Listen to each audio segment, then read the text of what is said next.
Assalamualaikum warahmatullahi wabarakatuh. Salam matematika. Jumpa lagi dengan saya Nur Habibah. Hari ini kita akan mempelajari materi matematika yang terdapat pada kelas 8 semester 2. Materi apakah itu? Langsung saja kita simak video pembelajarannya. Check it out. Salam semangat bagi kita semua. Baik teman-teman, hari ini kita akan membahas bab relasi dan fungsi. Pastikan kalian telah mempelajari materi himpunan, karena materi himpunan adalah materi dasar untuk mempelajari lebih lanjut tentang relasi dan fungsi. Oke, langsung saja kita simak ya. Yang pertama adalah relasi. Ada dua submateri yang akan kita bahas. Yang pertama adalah pengertian dari relasi. Yang kedua adalah cara menyatakan relasi. Pengertian dari relasi. Oke, kalian perhatikan yang ada di layar. Relasi adalah penghubung antara domain dengan kodomain. Jika A dan B adalah suatu himpunan, maka relasi dari himpunan A ke himpunan B adalah pemasangan anggota dari himpunan A dengan anggota himpunan B. Oke, jadi syarat yang ada di relasi ini ada dua. Ada dua himpunan, yakni himpunan A yang disebut sebagai domain, yakni daerah asal, dan himpunan B sebagai kodomain, yakni daerah kawan. Sedangkan relasi itu sendiri adalah penghubung yang memasangkan anggota dari domain dengan anggota dari kodomain. Oke. Yang selanjutnya adalah cara menyatakan relasi. Ada tiga cara untuk menyatakan relasi, yakni menggunakan diagram panah, diagram kartesius, dan pasangan berurutan. Oke, kita akan kupas satu persatu. Cara menyatakan relasi yang pertama adalah menggunakan diagram panah. Kita lihat gambar yang ada di layar. Kita perhatikan, di situ ada dua himpunan, yakni himpunan P dan himpunan Q. Himpunan P itu memiliki anggota yang terdiri dari 2, 3, 4, dan 6. Sedangkan Q memiliki anggota yang terdiri dari 1, 2, 3, 4, 6, dan 8. Sedangkan relasi itu diwakilkan atau ditandai dengan tanda panah. Nah, inilah mengapa kok dinamakan dengan diagram panah, karena relasinya itu ditunjukkan oleh panah gitu. Panah ini menghubungkan antara himpunan P dan himpunan Q. Himpunan P itu sebagai domain, sedangkan himpunan Q itu sebagai kodomain. Oke. Cara menyatakan relasi yang kedua, yakni menggunakan diagram kartesius. Kita perhatikan gambar di samping. Nah, pada diagram kartesius, domain itu ditulis sebagai grafik X. Nah, di layar atau di gambar itu domainnya terdiri dari Lili, Nurliana, Mirna, Ibnu, dan Solihin yang berperan sebagai domain, sedangkan kodomainnya yakni ditunjukkan oleh grafik Y yang memiliki anggota himpunan ikan bakar, soto, mie ayam, nasi goreng, dan bakso, sedangkan relasinya ditunjukkan oleh tanda titik atau noktah. Nah, ini merupakan relasi. Nah, semisal ini dicontoh, ada Lili yang suka bakso dan nasi goreng. Maka ini kita perhatikan di sini ada Lili. Lili ini menyukai bakso dan nasi goreng. Maka kita beri noktah atau tanda yang tepat atau lurus dengan Lili dan bakso, dan Lili dengan nasi goreng. Oke. Begitu seterusnya. Untuk cara menyatakan relasi yang terakhir, yakni menggunakan pasangan berurutan. Pasangan berurutan ditulis sebagai X dan Y. X-nya itu berperan sebagai domain, sedangkan Y berperan sebagai kodomain. Ya, jadi semisal ini kita lihat ada contoh dari diagram panah. Diagram panah yang himpunan P ini. Himpunan P memiliki anggota himpunan 2. 2 ini memiliki relasi ke himpunan Q pada anggota himpunan Q 2, 4, 6, dan 8. Nah, cara menulisnya menjadi himpunan pasangan berurutan, maka kita tulis yang terlebih dahulu domainnya. Domain di sini ada 2, 2, 2, 2, 2. Kodomainnya tadi kan ada 2, 4, 6, dan 8. Maka himpunan pasangan berurutan kita tulis menjadi 2,2, 2,4, 2,6, dan 2,8. Begitu seterusnya. Untuk submateri yang ketiga adalah sifat-sifat relasi. Ada 4 sifat relasi. Yang pertama adalah reflektif, yang kedua simetris, yang ketiga transitif, dan yang terakhir adalah antisimetris. Nah, kita akan kupas satu persatu. Untuk yang pertama, sifat reflektif. Pengertian dari sifat reflektif, apabila setiap domain berpasangan dengan dirinya sendiri. Jika setiap P elemen P besar berlaku P, P elemen R. Oke, kita lihat contoh. Diketahui R relasi pada himpunan A yang terdiri dari anggotanya 1, 2, dan 3. Dan dinyatakan dengan pasangan berurutan R sama dengan 1,1, 1,2, 1,3, 2,2, 2,3, dan 3,3. Oke. Jadi sifat relasi yang reflektif ini apabila domainnya itu berelasi dengan domain. Nah, contoh di samping itu kan ada himpunan A. Himpunan A ini terdiri dari anggotanya itu 1, 2, dan 3. Nah, si himpunan A ini berelasi dengan himpunan A. Jadi domainnya itu A, kodomainnya juga A. Hasilnya pun nanti relasi dari A dan A gitu. Oke, untuk sifat relasi yang kedua yakni simetris. Pengertian dari simetris. Jika setiap x, y elemen R, maka berlaku y, x elemen R. Oke, kita perhatikan contoh. Diberikan himpunan A yang terdiri dari 1 dan 2, dan relasi R yang memiliki anggota 1,1, 1,2, 2,1, dan 2,2. Oke, baik. Kita perhatikan pengertian dari simetris tadi. Jika setiap x, y elemen R, berlaku y, x elemen R. Kita misalkan x-nya itu 1 dan y-nya itu 2. X, y berarti kan 1,2.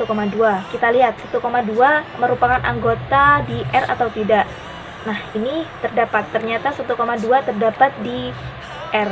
Dan yang selanjutnya y, x, yakni 2,1. 2,1 juga termasuk anggota dari relasi R. Maka terbukti bahwasanya contoh tersebut merupakan contoh simetris. Oke. Untuk sifat relasi yang ketiga yakni transitif. Pengertiannya, jika setiap x, y elemen R dan y, z elemen R berlaku x, z elemen R. Contoh, diberikan himpunan P 1, 2, dan 3 dan relasi R 1,1, 1,2, 2,1, mohon maaf, 1,3, 2,2, 2,3, dan 3,3. Oke. P ini kan domainnya terdiri dari 1, 2, 3. Nah, 1, 2, 3 itu kita misalkan x, y, z. Jadi x-nya 1, y-nya itu 2, dan z-nya itu 3. Oke. Jika setiap x, y elemen R berarti kan 1,2. Kita lihat 1,2 itu merupakan anggota dari R atau tidak. Nah, ternyata 1,2 terdapat di R, maka dia termasuk anggota R. Yang selanjutnya adalah y, z, berarti kan 2,3. 2,3 juga terdapat dalam anggota R. Untuk yang selanjutnya ada x, z. X, z berarti kan 1,3. Nah, ternyata 1,3 juga termasuk di relasi R. Jadi terbukti bahwa contoh tersebut merupakan contoh transitif. Untuk sifat relasi yang terakhir ada antisimetris. Pengertian dari antisimetris, jika setiap x, y elemen R dan y, x elemen R, maka berlaku x sama dengan y. Oke? Contoh, diberikan himpunan C yang terdiri dari 2, 4, dan 5 dan relasi R yang memiliki anggota 2,2, 4,4, dan 5,5. Oke, kita perhatikan pengertian dari antisimetris. Jika setiap x, y elemen R, oke, kita misalkan x-nya itu 2, y-nya itu 4. Oke, selanjutnya dan Y, X elemen R. Oh, berarti X, Y dan Y, X itu termasuk elemen R. Berarti 2,4 itu ada di elemen R dan 4,2 itu juga elemen R. Maka berlaku X sama dengan Y. Oh, ternyata ada pengecualian di situ. Berlaku X sama dengan Y. Berarti nilai X dan Y itu sama. Semisal X-nya itu 2, Y-nya itu 2, maka relasinya itu 2,2. Kalau X-nya itu 4, Y-nya 4, maka relasinya 4,4. Oke, kita lihat ternyata anggota dari relasi R ini terdiri dari 2,2, 4,4, dan 5,5 yang memenuhi pengertian dari antisimetris. Maka, contoh dari antisimetris itu terbukti. Selesai untuk yang subbab relasi. Yang selanjutnya adalah fungsi. Yang pertama adalah pengertian dari fungsi. Fungsi adalah relasi yang menghubungkan anggota domain dengan tepat satu anggota kodomain. Oke, kita perhatikan gambar. Himpunan A merupakan domain atau daerah asal, sedangkan himpunan B merupakan kodomain atau daerah kawan. Sedangkan C ini merupakan rank atau daerah hasil. Rank itu hasil dari relasi A ke B. Ya. Bedanya fungsi dan relasi itu terletak dari relasinya, atau kalau di sini itu ditunjukkan oleh panahnya. Fungsi ini hanya memiliki satu relasi. Jadi tiap anggota dari domain memiliki satu relasi ke kodomainnya. Gitu. Jadi panahnya itu nggak bisa bercabang karena hanya tepat satu. Sedangkan kalau kodomain ini boleh bercabang ke A. Untuk memahami lebih lanjut, kita akan bahas pada materi yang selanjutnya. Yang selanjutnya ada sifat-sifat fungsi. Ada 3 sifat fungsi. Yang pertama adalah fungsi surjektif, yang kedua adalah fungsi injektif, dan yang ketiga adalah fungsi bijektif. Apakah itu? Kita akan bahas. Baik, sifat fungsi yang pertama adalah fungsi surjektif. Jika dan hanya jika daerah hasil fungsi f sama dengan himpunan B. Oke, kita perhatikan pengertiannya. Jadi di sini kita dapat menarik kesimpulan bahwasanya daerah hasil atau yang disebut dengan rank tadi merupakan anggota dari kodomain atau daerah kawan. Oke. Kita lihat yang ada di contoh, ada gambar A dan gambar B. Pada gambar A, rank itu ditunjukkan oleh D dan E, sedangkan kodomainnya ditunjukkan oleh anggota himpunan B ini. Nah, tadi kan fungsi subjektif itu apabila daerah rank itu merupakan anggota dari daerah kodomain, maka yang gambar A ini merupakan fungsi subjektif. Sedangkan kita lihat yang gambar B. Gambar B ini adalah ranknya itu ditunjukkan oleh anggota dari 1 dan 2, sedangkan kodomainnya seluruh anggota dari B. Maka rank ini termasuk dari anggota himpunan B. Jadi terbukti ya bahwasanya gambar B ini merupakan fungsi subjektif. Oke, yang selanjutnya adalah fungsi injektif. Jika dan hanya jika A tidak sama dengan B, maka FA tidak sama dengan FB. Atau A sama dengan B, maka FA sama dengan FB. Oke. Kita lihat contohnya. Nah, yang pertama ini ada fungsi 11. Fungsi 11 itu fungsi injektif.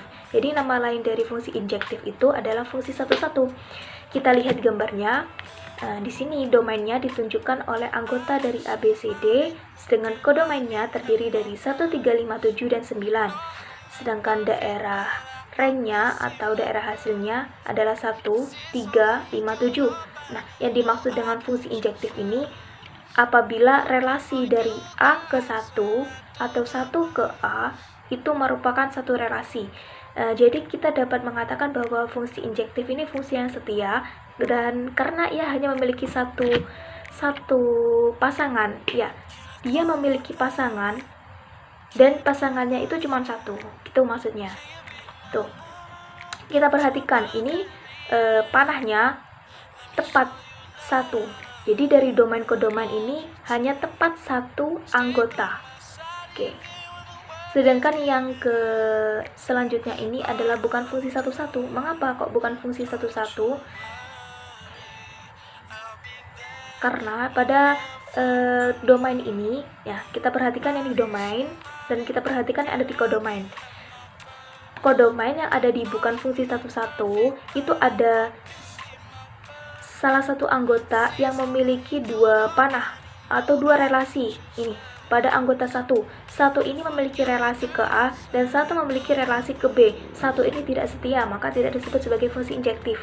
Oke, untuk lebih tepatnya atau lebih mudahnya kita perhatikan, kalau semisal di domainnya ini terdiri dari 5 anggota, maka daerah range-nya itu juga memiliki 5 anggota. Sedangkan di bukan fungsi satu-satu ini kan hanya memiliki 1, 2, 3, 4 anggota, maka itu bukan fungsi injektif, begitu ya. Sifat fungsi yang terakhir adalah fungsi bijektif. Jika fungsi termasuk fungsi subjektif dan fungsi injektif. Oke, baik. Maka yang dimaksud dengan fungsi bijektif itu apabila fungsi tersebut memenuhi sifat fungsi subjektif dan sifat fungsi injektif. Seperti yang ada di gambar A, B. Semisal tadi, kalau di fungsi subjektif itu dijelaskan bahwa daerah range itu merupakan anggota dari daerah kodomain. Oke. Range-nya ini ditunjukkan oleh anggota dari ABC, sedangkan kodomainnya juga sama, ABC. Maka fungsi subjektif terbukti karena range-nya merupakan anggota himpunan dari kodomain. Oke. Yang selanjutnya adalah fungsi injektif atau fungsi satu-satu. Apabila di anggota AA ini memiliki 3 anggota dan di B ini memiliki 3 anggota dan range-nya juga 3 anggota, maka terbukti bahwa ia adalah fungsi injektif. Oleh karena fungsi tersebut memenuhi fungsi subjektif dan fungsi injektif, maka gambar yang ada di layar merupakan fungsi bijektif. Baik, pembahasan kita mengenai relasi dan fungsi telah selesai dan tuntas. Semoga ilmu yang kita dapatkan pada hari ini bermanfaat dan barokah. Saya mohon maaf apabila tadi ada tutur kata yang salah maupun materi yang salah dan cara penyampaian yang kurang berkenan. Mohon untuk dikoreksi. Sekian dari saya. Wassalamualaikum warahmatullahi wabarakatuh. Salam matematika.